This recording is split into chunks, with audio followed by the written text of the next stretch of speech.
So you'd think that in today's industry, creating a simple mechanical bike like this would be an easy task, but honestly, it's like the hardest thing you can do.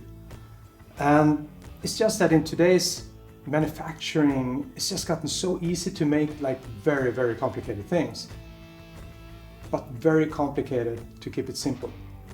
The whole team, Rich, Brandon, Ron, everyone, we all just came together around that one sentence, that one line. Keep it simple, keep it clean. Everything starts with a frame. All the bones just gotta be in the right places. And we actually honed this frame for months, all the castings and forgings and every single tube. We honed it for months to make sure they just sat right. And the frame really has to complement the motor. And in this case, of course, we have our Thunderstroke engine, and we really wanted to push that to the front of the stage. When we had that, and the bike sat right, it had the right stance, we had the wheels in the right places, the engine on the right ride height, only then could we move on to the tins.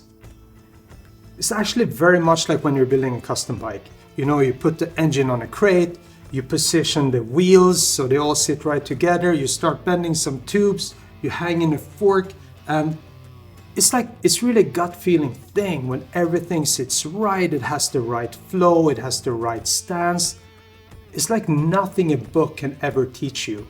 And only then, when everything is right, you're ready to move on to the next level.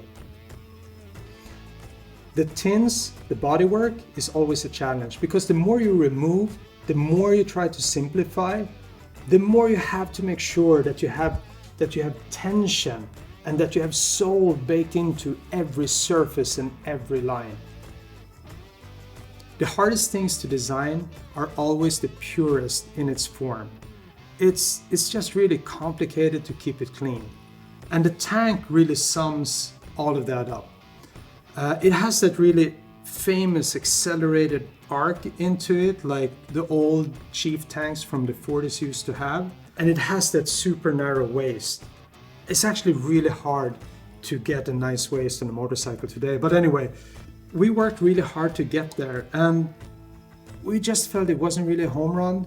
And we ended up scanning in a 40s tank and almost reskinning it, fitting this bike.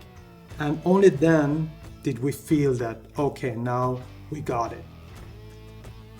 Reskinning the tank was actually a very respectful and almost sobering process, because you could almost feel Hendy and Headström watching over our shoulders, creating this tank.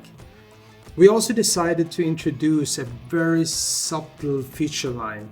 It starts on the front fender, it picks up in the tank and enhances that iconic Chief accelerated arc and flows through into the back fender.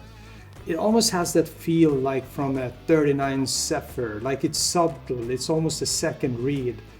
It's really hard to model and even harder to press. The details on a motorcycle like this should really be like the jewelry that makes that simple, clean black dress shine. And that's really how we attacked all the parts on this bike. All the way, from the lowers to the nacelle, the digital speedo, or the headstock casting where Rich really poured all his heart and soul into it, all the way down to that little logo that is cast into it. Then of course through the engine with its machined highlights, and you have the footrest and you go through the side covers, every little casting and forging on the frame that leads you back to that shock, and the shock takes you down to that beautiful swing arm. Everything, we really poured in as much attention to detail that we possibly could.